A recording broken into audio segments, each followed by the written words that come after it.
নমস্কার বন্ধুরা, গরমের মধ্যে ঠান্ডা কিছু খেতে ইচ্ছা করলে ইনস্ট্যান্ট বানিয়ে ফেলুন আজকের এই রেসিপিটি। খেতে অসাধারণ স্বাদের এই রেসিপিটি বানানোর জন্য আমি তরমুজ নিয়ে নিয়েছি।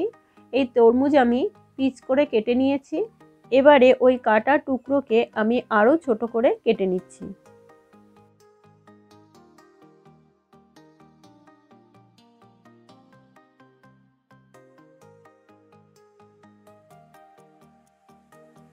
তরমুজ কেটে নিয়েছি। এবার কেটে নেওয়া তরমুজগুলো আমি ডিপ ফ্রিজে রেখে দেব।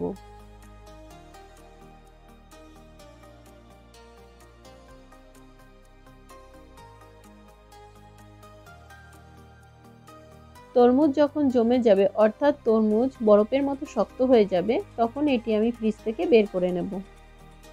এবারে তরমুজের একটি টুকরো আমি নিয়ে নেব, আর এই টুকরোটি আমি একটি গ্রেটারের সাহায্যে গ্রেট করে নেব।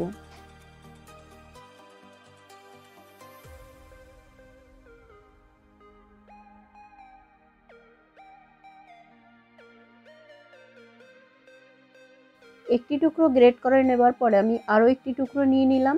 এটি গ্রেট করা কিন্তু খুবই সোজা বন্ধুরা। এবারে আমি একটু লেবু নিয়েছি, লেবুর রস আমি এর উপরে দিয়ে দেব। লেবুর রস দেবার পরে আমি এর মধ্যে দিয়ে দেব কনডেন্স মিল্ক।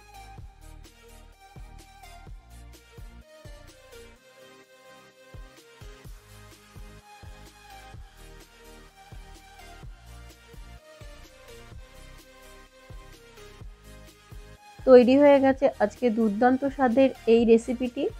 বন্ধুরা, এটি দেখতে খুবই সুন্দর লাগে আর খেতেও খুব ভালো লাগে। আগে থেকে ফ্রিজের মধ্যে এক টুকরো তরমুজ যদি রাখা থাকে আর বাড়িতে হঠাৎ কোনো গেস্ট এলে এই রেসিপিটি কিন্তু ইনস্ট্যান্ট তৈরি করে দিতে পারেন।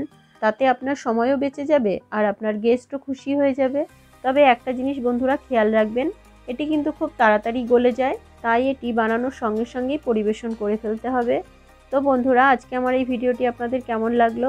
ভালো লাগলে লাইক, শেয়ার, কমেন্ট করবেন। আর বিথিকার রান্নাঘর এই চ্যানেলটি সাবস্ক্রাইব করে পাশে থাকবেন। বন্ধুরা, তরমুজ আমাদের শরীরে নানা উপকারের সাথে সাথে আমাদের শরীরের জলের প্রয়োজনীয়তা কিন্তু পূরণ করে। তাই এই গরমে যত বেশি পারবেন তরমুজ খাবেন।